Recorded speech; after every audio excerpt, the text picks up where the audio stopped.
Hello दोस्तों, कैसे हैं आप सब लोग। आशा करती हूँ अच्छे होंगे। हमारी आज की कहानी का नाम है जीवन साथी। रीमा अपने पति जय एवं सास ससुर के साथ एक छोटे से शहर में रहती है।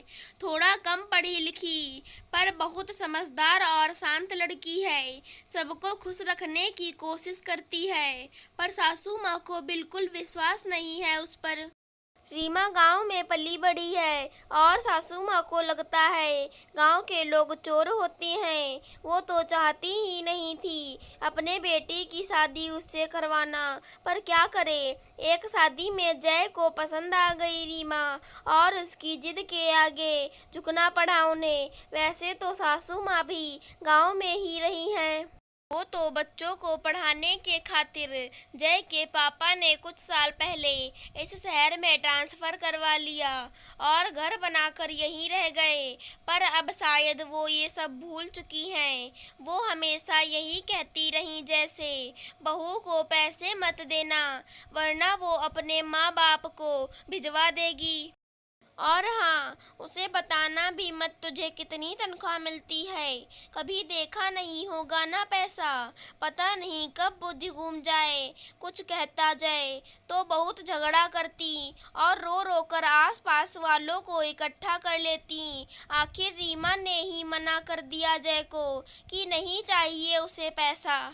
घर की ज़रूरत का सामान और सब्जियां तो ससुर जी ही लाते हैं और उसकी अपनी कोई खास ज़रूरतें नहीं हैं। अब तो खुश हो गई सासू माँ।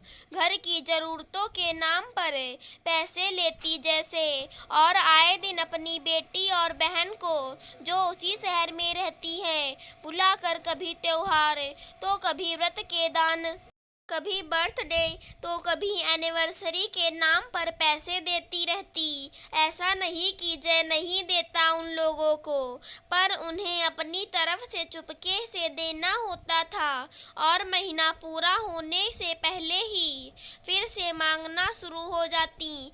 एक दिन अचानक ससुर जी की तबीयत खराब हो गई। उन्हें हार्ट अटैक आया। जय घर पर नहीं था। सासू माँ जोर जोर से चिल्लाने लगी, रीमा इन्हें कुछ हो गया है, हॉस्पिटल ले जाना है। रीमा अंदर से दौड़ कर आई और पड़ोसियों की मदद से हॉस्पिटल तो पहुंच गए किसी तरह, पर अब पैसे के बिना इलाज कैसे होगा। सासू माँ ने जय को फ़ोन किया।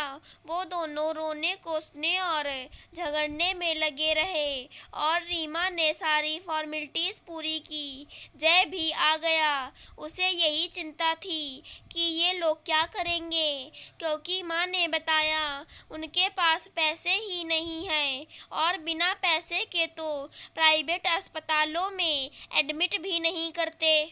हो जाने के बाद पूछा जय ने रीमा से इस बारे में। उसे लगा किसी से मदद ली होगी, किसी से मदद नहीं ली। जैसा बताया कि मेरी खास ज़रूरतें नहीं हैं, इसलिए जब भी मायके जाती या मायके से कोई आता और 150 रुपया जो भी दे जाता उसे संभाल कर रखती थी, वही आज काम आ गए। ज़्यादा पढ़ी लिखी नहीं हूँ, पर इतना पता है कि इमरजेंसी के लिए हमारे पास कुछ पैसा होना चाहिए। हमारे गांव में तो एटीएम नहीं होते, इसलिए हम उसे घर की अलमारी में रखते हैं, मासूमियत से उत्तर दिया रीमा ने।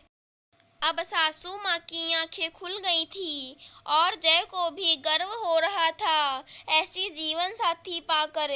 अगर हमारी आज की कहानी पसंद आई हो तो चैनल को सब्सक्राइब करें। धन्यवाद दोस्तों।